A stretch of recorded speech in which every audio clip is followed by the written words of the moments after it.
Hello, what kind of wine does go very good with a curry?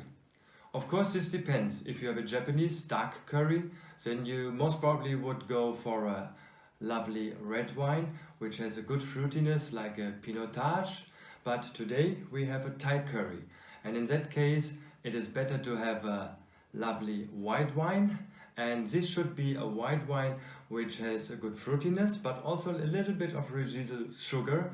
And so for this lovely meal, I have chosen an Italian Lugana. So you could also go, for instance, for an anise or for other lovely white wines, but I think this Lugana is very good for it. It is from the Veneto region, from the company Le Morette, which is one of the best Lugana you can have in the world, I think. And it has a lovely aroma of pears, of peach, and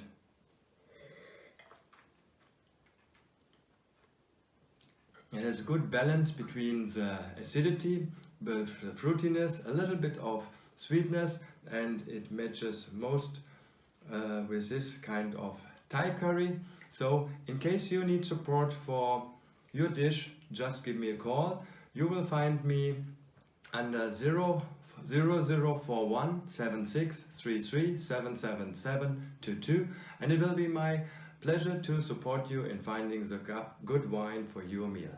Cheers!